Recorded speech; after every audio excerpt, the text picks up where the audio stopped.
Disclaimer: do not send any type of harassment or negativity towards the creators that I review. This includes hateful comments, mass paying the creators, dislike spamming, and toxic videos about them. This video is for edutainment purposes, and even then, what I say could be wrong, so please take my videos with a grain of salt. Enjoy! I think there's more than one person who requested this, so there we go. This video over here. Can nature produce something even more terrifying than fiction? Well, fiction stuff is scary, quote unquote, because they're over-exaggerating. Tyrannosaurus Rex has been a cinematic icon of terror for millions, but might the real-life creature surpass InGen's creation? It really depends here. The nature one, the IRL one is just... Okay, what am I trying to say here? Sue is a bit shorter, but is much more bulky. The T-Rex in the Jurassic franchise was largely accurate to the current understanding of the creature in the 1990s. However, 30 years of new discoveries and research have changed the story of the most powerful predator North America has ever seen. In this episode, we will highlight some of the differences between the Tyrannosaurus of Jurassic Park and of the Cretaceous to identify 6 ways the real Tyrant Lizard King was more dangerous than was conceived in the mind of Michael Crichton. And stick around for a surprise bonus segment where we shake up the formula on the film franchise. And that Sue is just going to be replacing Rexy in a bunch of scenes. Number 1, agility. Was Rexy, for example, more agile than the real T-Rex? Figuring out how dinosaurs could move has largely only been something testable in the last few decades, and the last few years have shown the assumption of Tyrannosaurus being speedy but slow to turn was dead wrong. In the Jurassic series, Tyrannosaurs are quick on their feet in thrilling scenes like the infamous car chase, but they are regularly outflanked. Raptors, humans, and even other giant carnivores have regularly been capable of getting around T-Rex, dodging their attacks, and in the latter case, toppling the tyrant reptiles. That is definitely outdated, and of course stuff is just... These movies are now deliberately being inaccurate with the Rexes. But contrary to the idea that big creatures are sluggish animals, the real tyrant reptiles were not reckless bruisers as once thought. Reckless bruisers. I don't think predators are reckless bruisers. Cutting-edge research such as a paper from 2019 found that the hip design in Tyrannosaurs especially were very well suited for quick turns and repositioning. Thanks to having evolved from small, nimble-footed predators having to navigate dense forests and uneven terrain, even the largest Tyrannosaurus would be extremely agile for an animal its size, scoring over twice as high as other big predators with even less mass to move around. Agility is not the same thing as running speed, and a fully grown T-Rex would be significantly slower than the car-chasing menace from the movies, but reality gives another workaround. Juvenile and sub-adult Rexes grew faster in height and length than they did in weight, spending over a decade as still large but extremely fast and agile pursuit predators that could keep pace with a racehorse. The juvenile Rexes and stuff will be hunting stuff like Pachycephalosaurus, Anzu, and Ornithomimus.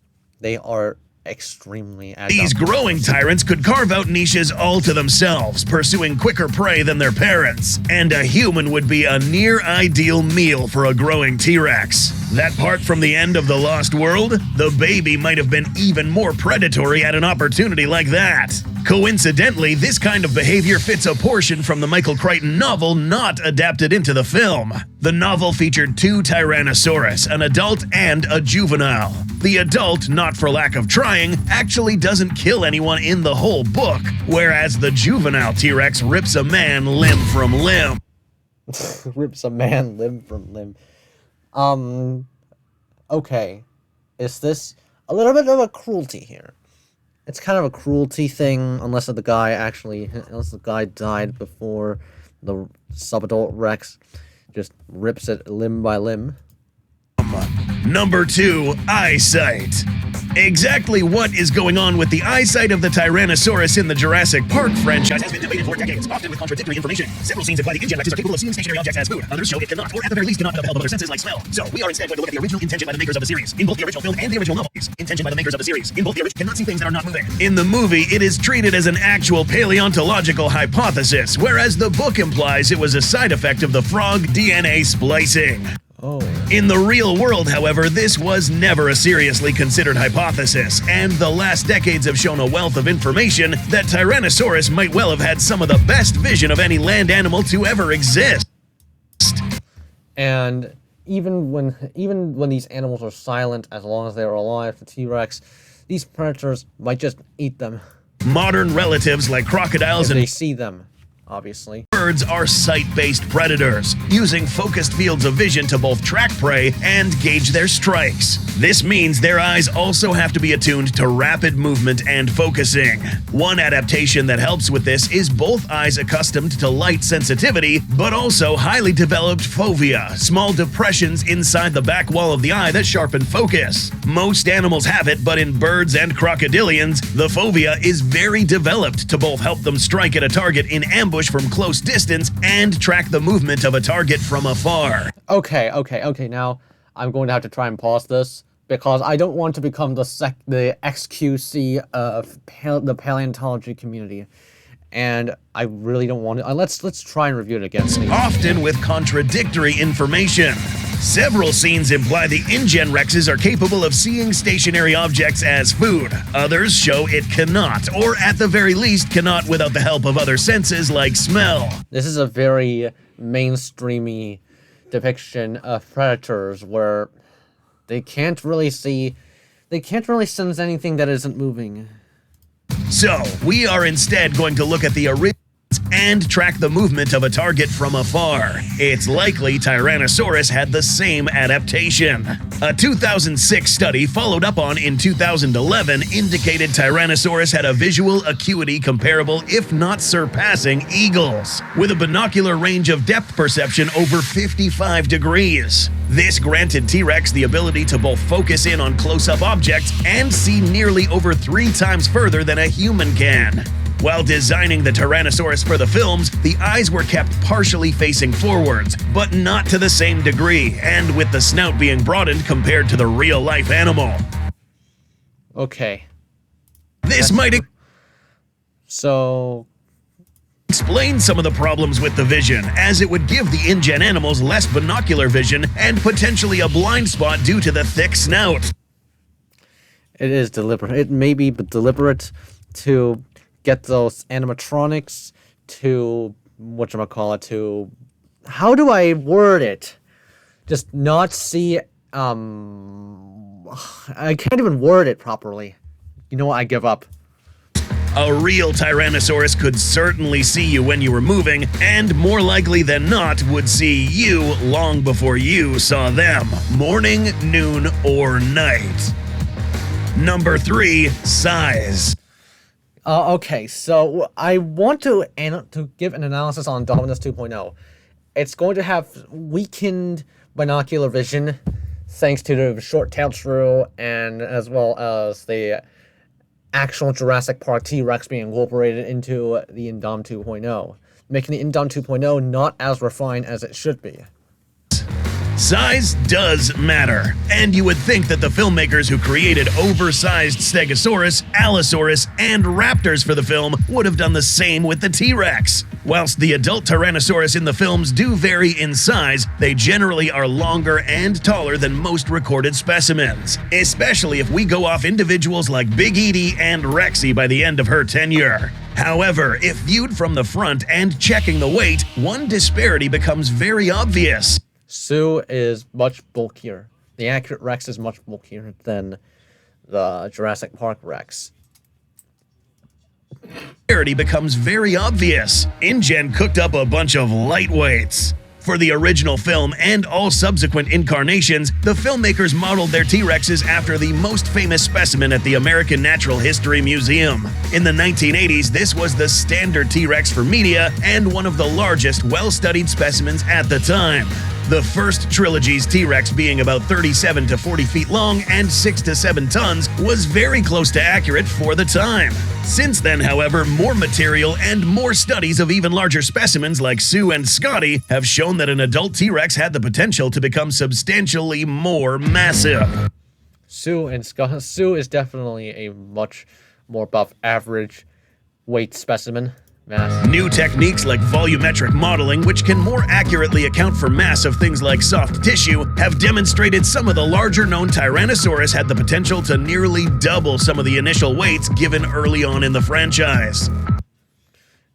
Even at the largest we saw her, Rexy, by the time of the final movie, was usually given a weight between 8 to 9 tons. Which is already fairly average for a T-Rex, really. Actually, it may be slightly below average, but given that it's 8 to 9 US tons, it seems like. Several tons lighter than the larger estimates for the current bigger, well-studied specimens. And while the true maximum size for Tyrannosaurus is unknown, it is likely some lucky individuals got even larger.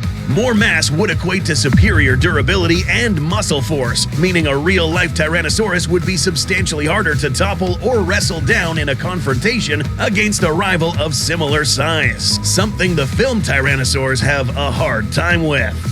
Number 4. Silence. Predators are going to have to be silent. Later in this video, you'll find out why this section is important. The T-Rex in the film franchise do have one consistency. They are rarely quiet. This Very, whatchamacallit. certainly makes for more dramatic cinema with the iconic footstep and thundering roar, but in terms of hunting and moving about with stealth, this causes problems. Yep. From what I've seen, from what I know, it's going to alert all those prey and cause those prey to simply run away from the predator, leaving the predator with basically nothing to hunt. Tying in with the prior debate on the vision, it can be speculated that if InGen T-Rexes have an easier time seeing a moving target, one reason they might roar constantly is to scare a stationary prey item into running so it can see them better, such as this infamous moment from the third movie. There are a few times the InGen animals are able to sneak around, but many of these are when the Tyrannosaurus isn't actively hunting, such as the sequence from Dominion of Rexy searching out a dead deer, or in The Lost World when the buck and doe Tyrannosaurus snuck up on the hunter camp investigating the smell of their infant. In almost every other instance, however, they stopped to roar before charging, like here in the beginning of Fallen Kingdom. The real T-Rex was not only much more stealthy, but furthermore, this thing would be silent virtually all of the time. Yeah, predators just, if they are going to have to be successful, they are going to have to be silent and actually catch their prey by surprise, and then just go ham from there. They cannot roar, they cannot make noise all the time, unless they want to just themselves. Large footprints likely belonging to Tyrannosaurus Rex have been discovered and show the species had extensive soft tissue padding on the bottom of its feet, similar to animals such as elephants and tigers, both of which can be deceptively quiet even when not actively trying to be. The dense tissue would muffle the footsteps even over debris on the forest floor. Studies on the cochlea, a portion, and show the species had extensive soft tissue padding on the bottom of its feet, similar to animals such as elephants and tigers, both of which can be deceptively quiet even when not actively trying to be. Sorry, I had breakfast there. I'm back though. The dense tissue would muffle the footsteps even over debris on the forest floor. Studies on the cochlea, a portion of the inner ear, also indicate Tyrannosaurus was very perceptive to low-frequency noises. Because large animals often produce low-frequency calls, it's likely Tyrannosaurus would be capable of vocalizing in a way a human couldn't even hear clearly, much like elephants. Alright, let's see. Vocalizing in a way a human... Elephants. I wonder what sort of low-frequency sounds. But this isn't to say it wasn't capable of roaring. Oh. Huh. Large birds and crocodilians are able to put out loud bellows and roars of their own. It's just that it would only do so when the situation called for it. If Hammond had stalked Isla Nublar with Sue, there wouldn't be any forewarning when she was coming. And Sue would not really roar at all. Actually, Crocs bellow when necessary. T-Rexes, or any other non-even dinosaur for that matter, could actually make sounds similar to Crocs today. Bellows. Number 5, bite effect. I wouldn't call them roars, but just bellows. Yes. Official stats for the Jurassic Park franchise do list the near legendary bite force Tyrannosaurus Rex had, but this comes off more as an attribute we are informed of rather than a feat shown on screen. Because, you know, people are now just joking around the Rex's bite force being Rexy's bite force being super weak compared to the IRL Rex, which, fair enough, I suppose. Nearly every single time an adult Tyrannosaurus bites down on a large animal, even a throat bite, it is jostled off. Doesn't Oh, man. rend flesh or crush bone, and typically fails to do much damage. This does make for a more dynamic back and forth confrontation against other giant predators on screen, but something seems lacking. Yeah, the T-Rex's bite force is supposed to be super powerful, yet people just don't want to show it because Rexy is weak ass, sadly enough.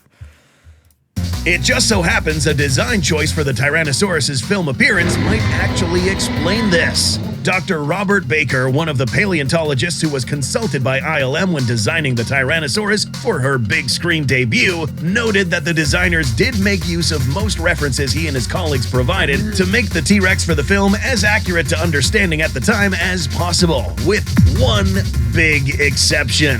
Bite. The bite effect. The teeth.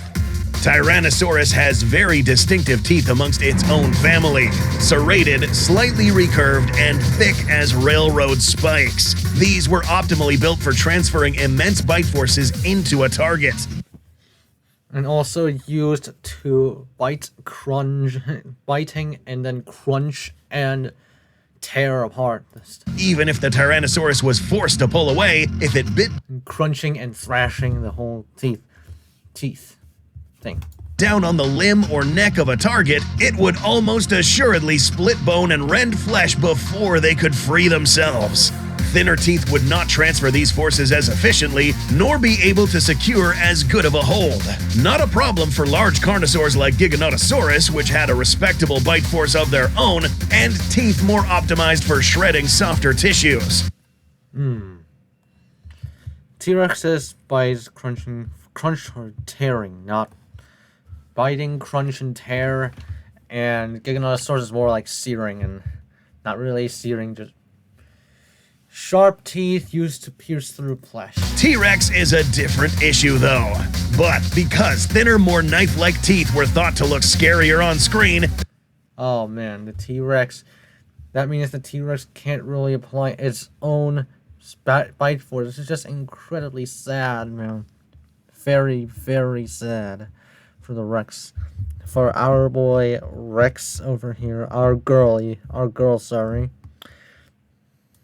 That's exactly what the designers went with. And because Tyrannosaurus relied on securing a good hold to apply the full crushing force of its bite, this means even if the film Tyrannosaurus could bite down as hard as a real-life one of the same weight, it would have a much harder time hanging on and applying that force as effectively. Number 6, Temperament. This might sound like a strange category, but consider what happens virtually every single time a Tyrannosaurus encounters another large dinosaur in the franchise. Basically, zero self-preservation instincts in the T-Rex's end. Now, the InGen T-Rex is applied to the Indominus 2.0 genome, which means that the Indominus 2.0 is going to have even fewer self-preservation instincts. We're going to be addressing this. It's going to be a double-edged sword, by the way. It's the adrenaline rush in the Indominus is intentional. It also makes it have Now it's basically no self-preservation instincts. It's an advantage, of course, in which it will basically just attack first in any given scenario, and have an advantage. On the other side, it's going to tire out fast. We're going to be getting into detailed the Indominus 2.0 in another video. The Spino in JP3, the Indominus in Jurassic World, and the Giga in Dominion and Prologue. The moment the Tyrannosaurus encountered them, the Rex became aggressive and started a fight. They lost. The only times a T-Rex has won a fight in the franchise against another big carnivore often involved lots of outside complicating factors, like the multi-dino melee and control chip situation in Camp Cretaceous, or the Therizinosaurus and chance luck snagging Rexy the win in Dominion. They certainly can win battles, but most of the time they rush in and it doesn't end well for them.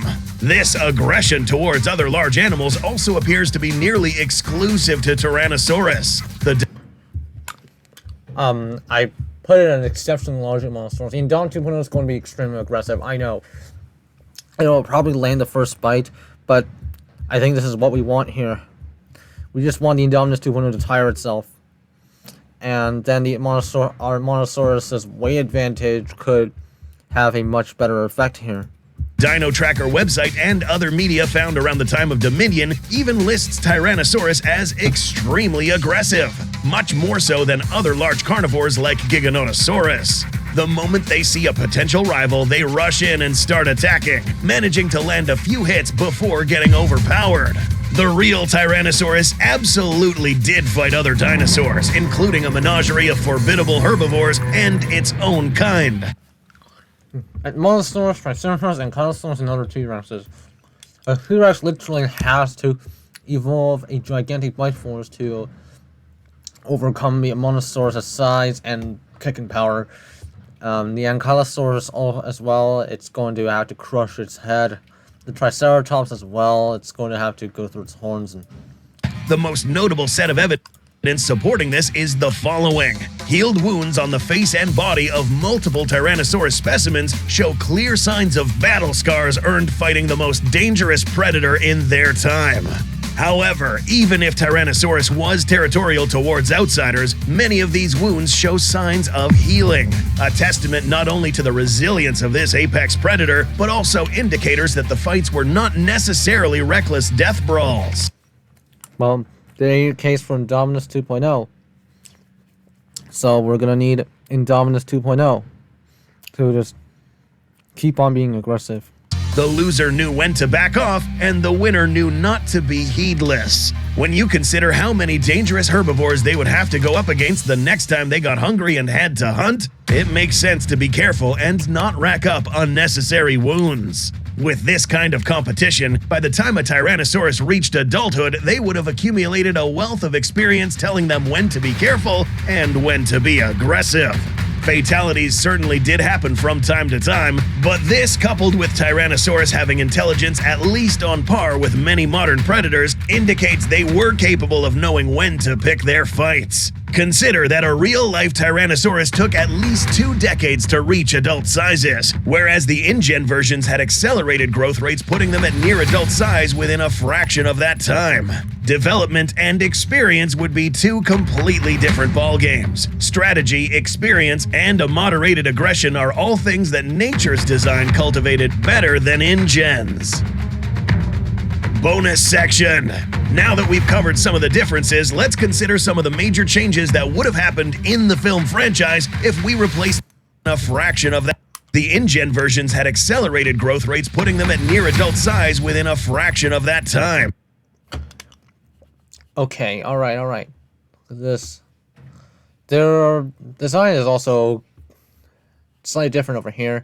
The Rex's arms are definitely oversized for a T-Rex, and not to mention they're also pronated, which means that they're probably broken by the time the Development and experience would be 2 completely different ballgames. Strategy, experience, and a moderated aggression are all things that nature's design cultivated better than InGen's. Bonus section. Now that we've covered some of the differences, let's consider some of the major changes that would have happened in the film franchise if we replaced the cinematic incarnation with a real-life Tyrannosaurus. And it's going to end very differently for a bunch of cases. Because really, though, it's just crazy.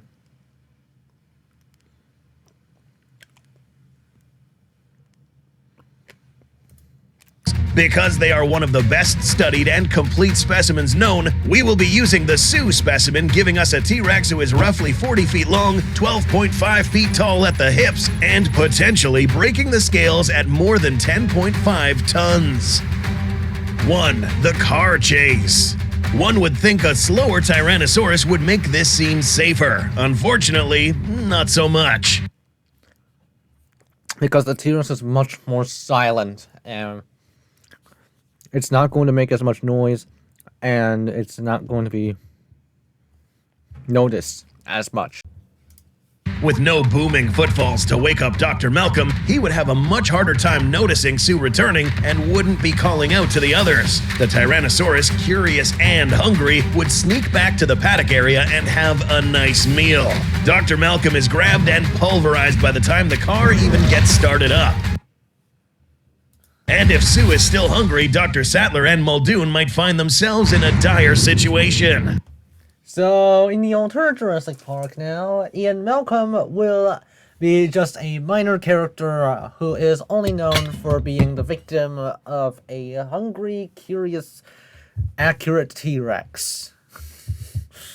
I wonder how will this affect every other scene in terms of Jurassic Park / Jurassic World. 2. Raptor versus Rex. With better eyesight and agility, Sue would have noticed the other raptor in the room a lot quicker. The big one likely wouldn't get the chance to pounce upon the Tyrannosaur back as she is grabbed and instantly crushed in gory display. With the full force of the jaws smashing down onto her body, the raptor's internal and potentially externals pop like a balloon. This would probably be a good chance for the humans to run. Oh. 3. Spino versus T-Rex. Flashing forward to Jurassic Park 3, an accurate Tyrannosaurus would be a lot more cautious upon confronting an irate Spinosaurus. Interviews with the director of Camp Cretaceous note that the Spinosaurus has an extremely thick and resilient hide, possibly explaining why it's so easily shrugged off the bite from the Tyrannosaurus in the film. And also, the T-Rex was given the wrong teeth for the job. And so the T-Rex couldn't really apply its bone-crushing bite because the T-Rex had the wrong teeth. And just sad. With the Spinosaurus up against a more experienced combatant, however, it quickly runs up against a wall. Sheer bulk. Even though the Spinosaurus is taller and longer, it is several tons lighter than the more stable and much more massive Sue. A more careful combatant, the Tyrannosaurus baits an attack and counters with surprising agility, biting down on the arms or neck of the sail-backed bruiser. Stockier teeth work in tandem with a monstrous bite force. Even that hide can only blunt so much force, especially because the Tyrannosaurus would be much harder to throw off thanks to a massive weight advantage and a firmer hold. And the Spinosaurus is going to have to retreat. Or the Spinosaurus does get crushed. Its neck just gets crushed, or its arms just gets ripped off by a much more massive and much stronger Sue. Bones fracture and blood vessels explode, and the Spinosaurus would be wise to retreat. 4. Main Street Fight. Indominus is... When confronted with the... I made a poll recently about who would win between Indominus and Accurate Rex. I probably should have specified that the Accurate Rex was Sue. Indominus Rex, one of two things might happen. The less likely but still possible outcome is that the hybrid attempts to communicate with the T-Rex like she had the raptors. Well, of course the Indominus tried to communicate with the Rex, because the Rex actually got the first attack because the Indominus was actually trying to communicate with the T-Rex. Given she And the Indominus made Rex-like sounds from Jurassic Park. does have some of the same genetic framework. However, with how aggressive and wounded the hybrid was at this point anyways, the fight would still happen, but with a different aggressor. Being faster and taller, the Indominus would manage to land multiple claw wounds on the Tyrannosaurus, but the stocky frame and robust gastralia and ribcage blunt the damage. Countering, the T-Rex would employ their enhanced agility and greater mass to avoid getting toppled and throw their full weight into the hybrid. Considering the Indominus was knocked around repeatedly by a Rexy almost half this Tyrannosaurus's mass, the hybrid is not keeping their footing. Likely targeting the hybrid's weapons, Sue bites down hard on the first limb in grabbing range. With so much force and jaws that are not letting go, the arm is instantly shattered, if not torn off. Oh man, the Indominus is just gonna Shattered, if not torn off. The Indominus has enough dexterity to try and actually go after This accurate Sue. I don't know who would win here. Maybe accurate Sue would actually win. fight won't end. Accurate Sue would probably win more times than the Indominus. As quickly as it did in Jurassic I have attracted the power scaling community in my polls, though. World. But I want to use logic instead of just power scaling. A beats B, and B beats... Okay, and B beats C, so that means A beats C. It's just not really how it works. 5. Fallen Kingdom Prologue. Considering how much this unlucky individual didn't even notice Rexy sneaking up on him, and he's now dealing with a Tyrannosaurus who's much quieter and can see much better even in the rain, his chances of making it off the island alive sunk before the marine reptile even got involved. Instead of stopping to roar and giving him a chance to run, the hungry Sue would already be bearing down on him like a silent stalker from a slasher movie. This unlucky bastard is very, very dead. Accurate Sue is just very, very dead. Accurate Sue just absolutely destroyed the guy. Okay.